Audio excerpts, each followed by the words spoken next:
పరిశుద్ధ గ్రంథం నుండి జకర్యా 10వ అధ్యాయం 2వ వచనం మనం చూసినట్లయితే ఆఖరిలో రాయబడినటువంటి ఆఖరి భాగంలో ఏమంటున్నారో తెలుసా?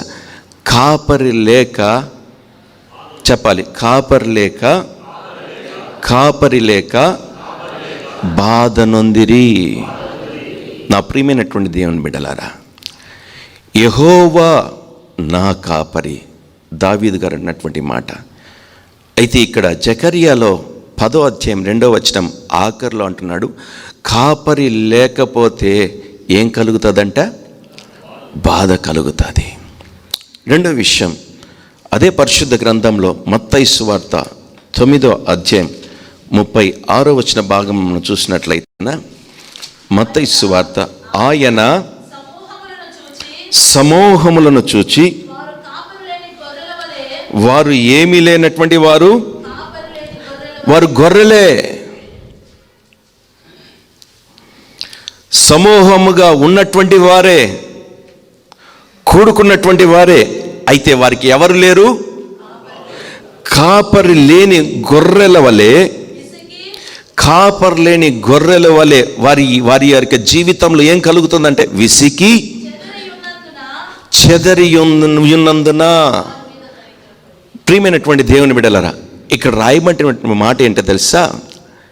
వారు గొర్రెలే, మందగా సమకూర్చబడినటువంటి వారే, అయితే వారి మధ్యన వారిని నడిపించుటకు, వారి మేపుటకు ఎవరు లేరట? కాపరి లేని కారణాన్ని బట్టి వారికి ఏం కలుగుతుంది? విసుగు కలుగుతుంది, చెదిరిపోతున్నారు. నా ప్రియమైనటువంటి దేవుని బిడ్డలారా, పరిశుద్ధ గ్రంథంలో యేసుక్రీస్తు ప్రభువు వారు కూడా సశరీరుడుగా, శరీరధారిగా ఈ భూమి మీద దేవునికి పరిచర్య చేసేటప్పుడు ఆయన సిలువ మరణానికి పోకమునుపు తన శిష్యులతో అంటున్నటువంటి మాట ఏమంటున్నాడో తెలుసా? ఇదిగో, కాపరి కొట్టబడినట్లయితే మన్నంతా ఏమైపోతుంది? చెదిరిపోతుంది. తన శిష్యులతో అంటున్నటువంటి మాట. ప్రియమైనటువంటి దేవుని బిడ్డలారా, సేవకుడు ఒకవేళ ప్రమాదపు శాతు ఉన్నట్లయితే, లేకపోతే పడిపోయినటువంటి వాడుగా ఆత్మీయతలో ఉన్నట్లయితే గన, లేకపోతే సంఘములో కాపరత్వం చేయకుండా ఉంటే గన, ఈ యొక్క గుంపుగా చేరినటువంటి ఈ యొక్క మన్నంతా ఏమైపోతుందట? యేసుక్రీస్తు ప్రభుల వారు కూడా అదే విషయాన్ని ఇక్కడ ప్రస్తావిస్తున్నారు. యేసుక్రీస్తు ప్రభుల మరణానికి సమీపించక మునుపు మాట్లాడుతున్నటువంటి మాట. యేసయ్య ఈ మాటలు చెప్పిన తర్వాత, సిలువ ఎక్కిన తర్వాత శిష్యులందరూ ఏమైపోయారు? నా ప్రియమైనటువంటి దేవుని బిడ్డలరా, దేవుని బిడ్డలుగా పిలువబడుతున్నటువంటి ప్రతి వారికి కూడా ఎవరు కావాలి అంటే గన, ఒక మంచి కాపరి కావాలి, ఓ చక్కటి ఉపదేశము కావాలి, ఒక చక్కటి బోధ కావాలి.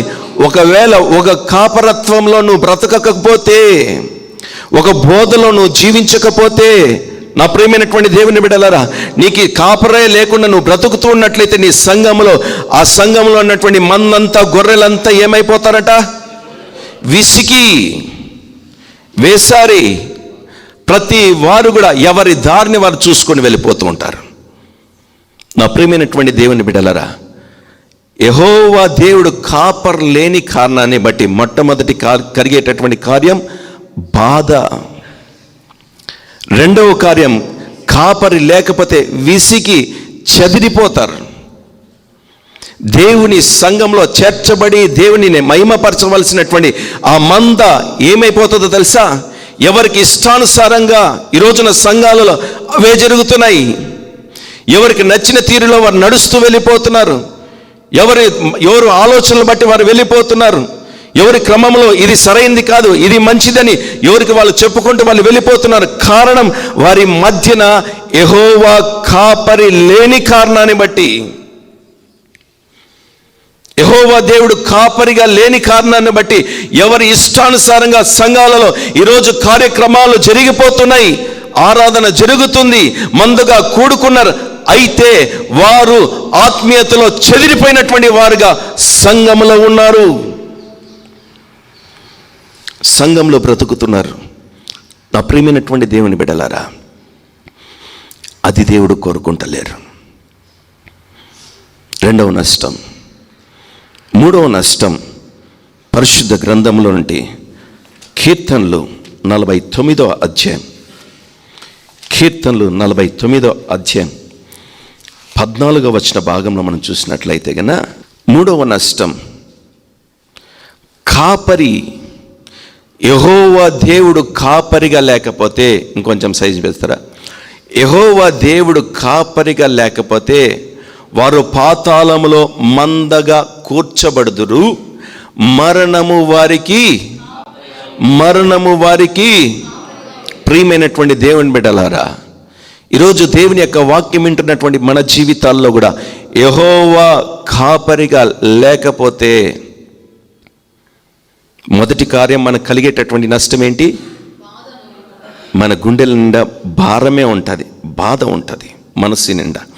రెండవ నష్టం, విసికి చెదిరిపోయేటటువంటి, సంఘంలోనే ఉంటారు, శరీరాలు ఉంటాయి, మరి మనస్సులు హృదయాలన్నిటి కూడా ఎవరికి నచ్చిన రీతిగా చెదిరిపోయినటువంటి హృదయాలు, చెదిరిపోయినటువంటి మనస్తత్వాలు, సంఘంలోనే ఉన్నారు, దేవుణ్ణి ఆరాధిస్తూనే ఉన్నారు, అయితే దేవుని చూస్తూనే ఉన్నారు, దేవుని గణపరుస్తూనే ఉన్నారు, అయితే వారి మనస్సులు ఇక్కడ లేవు, వారి హృదయాలు ఇక్కడ లేవు.